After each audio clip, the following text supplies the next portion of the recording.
When I say Finland, what comes to your mind? The Northern Lights? Santa Claus? The sauna? Or even Nokia? What about Finnish food?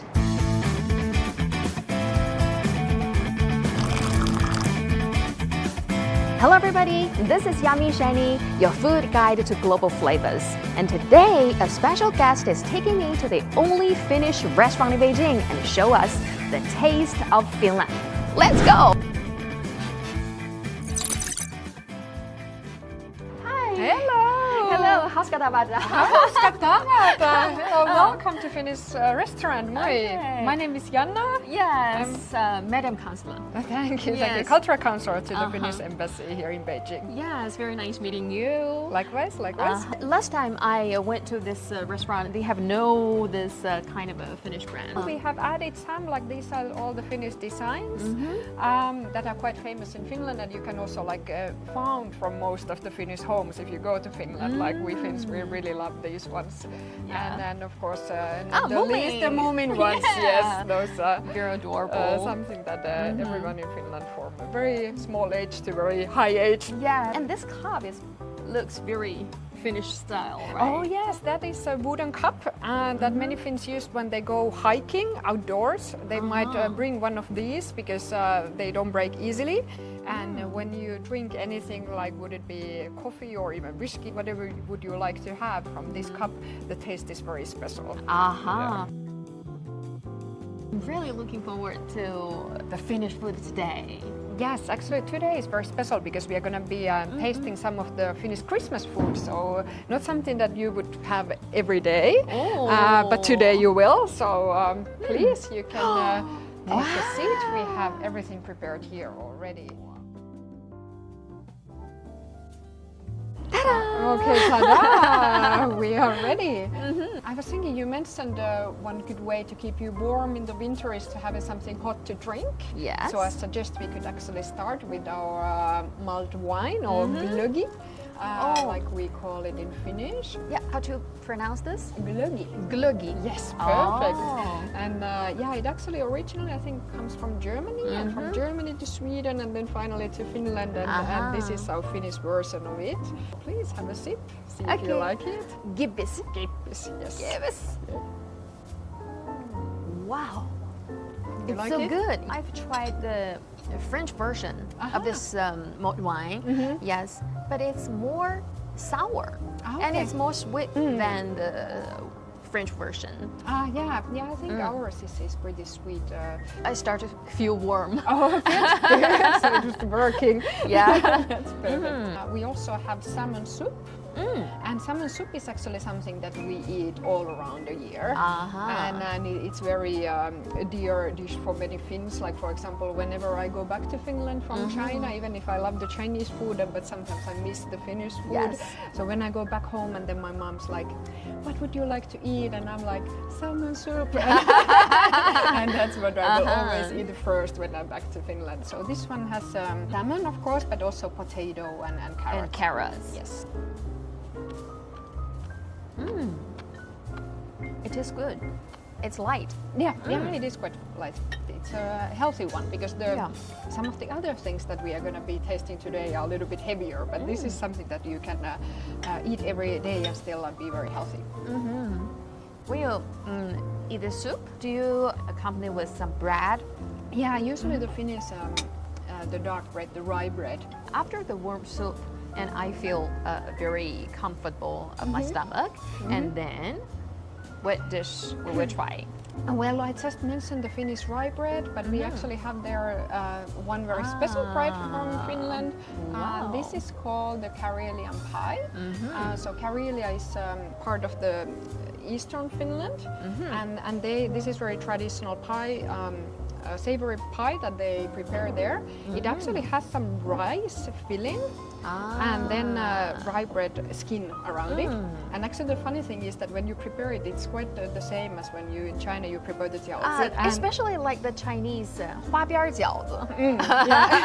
What's on the top is egg? Yes, on the top you have some egg and butter smashed together, and that is like the most traditional way to eat it. it tastes just like the rice pudding. The funny thing is that, of course, you cannot really grow rice in Finland because of climate. I learned that actually the rice came to Finland for the first time already in the 15th century. Oh. But back then it was only for very rich people could afford it. And then centuries by centuries it became more and more common, and that's how this pie was also created in the end. And even if it comes from eastern Finland, but nowadays like everywhere in Finland you can find it because many people really like it, and you can serve them if you have something to celebrate, for example, a family gathering or whatnot, or friends coming over. Is it staple food or dessert or something, or snacks? Snack. Snack. Yeah, snack. Or if you have kind of a buffet, you can also maybe have that as one part of it. After the pie, what will we try? Well, we could now try the some of the very, very traditional Finnish Christmas specialties.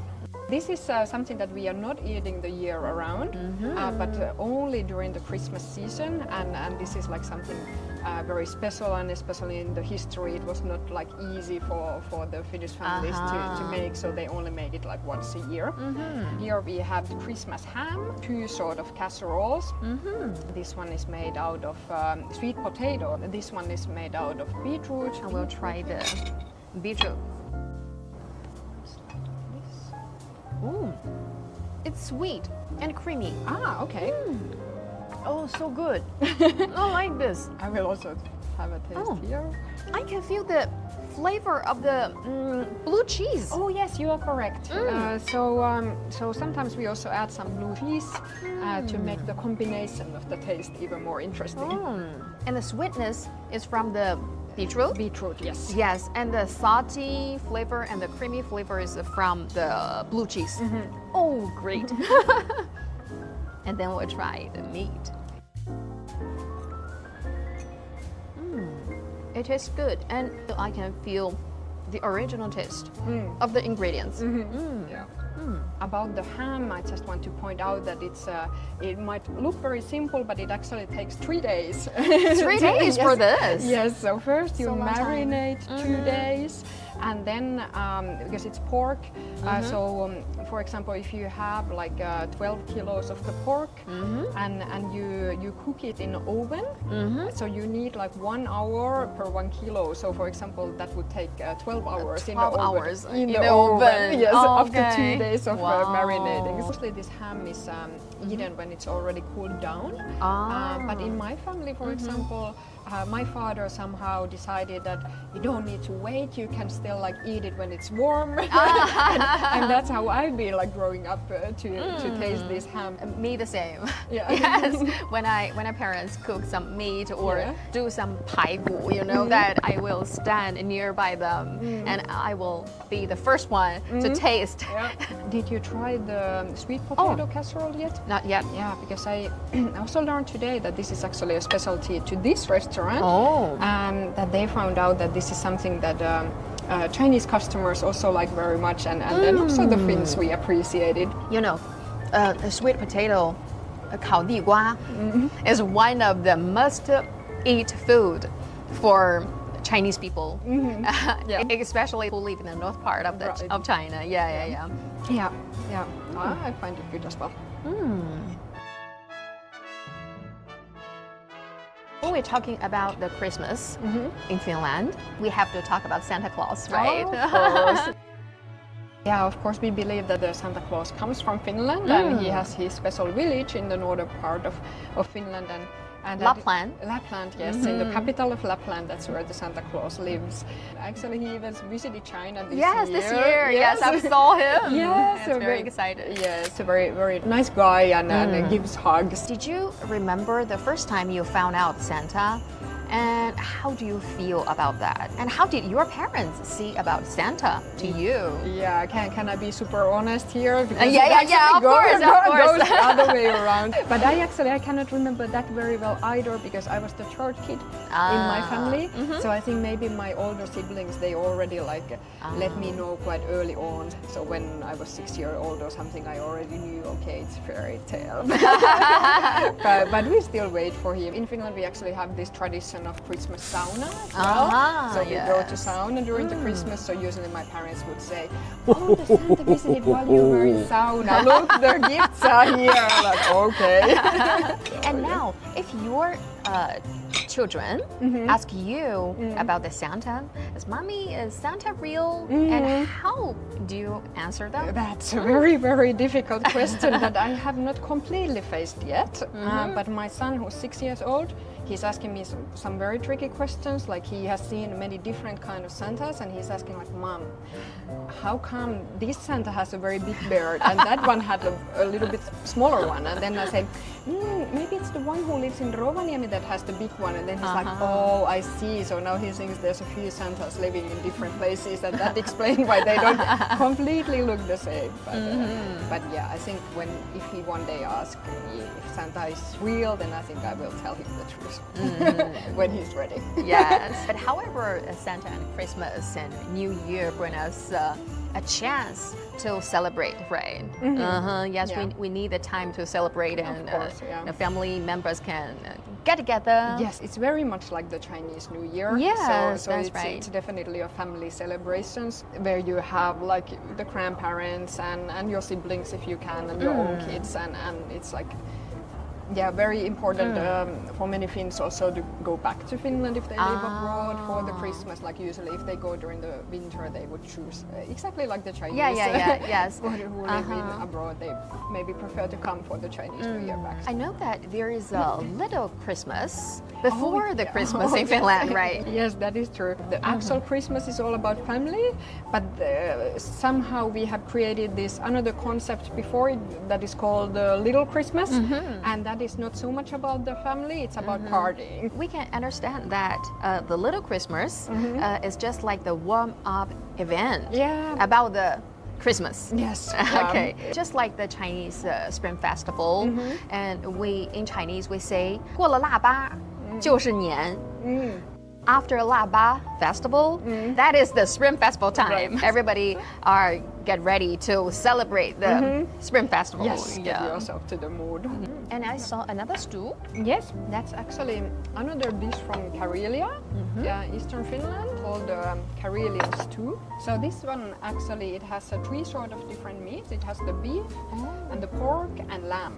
And now here it's lying on the smashed potato bed. I think these kind of stews is also like you find from different parts from China as well. I think in northern parts of China you also have like different stews that are quite popular. Yeah. Oh, the flavor is just like 东北乱炖. Right. I've heard that before. So there's something that we have in common between China and Finland, definitely, even with the cuisines. A lot of similarities. Yes, the taste is very similar and very familiar for Chinese, and the ingredients are the same. 东北乱炖, we also use the meat, the pork, or maybe the beef, 土豆炖牛肉, and we also use the potatoes. Right. But it's the potato cubes and not mashed potatoes. And the meat is very tender, and the mashed potatoes are smooth and creamy. The combination is perfect. I saw some berry sauce or... Yeah, these are the cranberries, so quite sour, and you can also add some on top of it and eat together.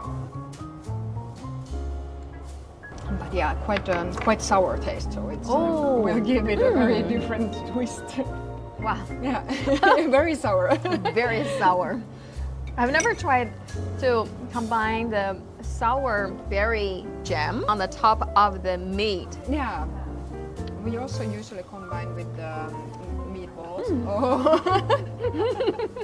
Very small amount, isn't it? But it's mashed. But it's mashed. Yeah. And after the stew, yeah, then we have one more. Wow, looks nice. So this one we call the Christmas stars. And again, this is something that you only meet once a year, so very special for Christmas. It's a sweet bakery with some plum jam in the middle.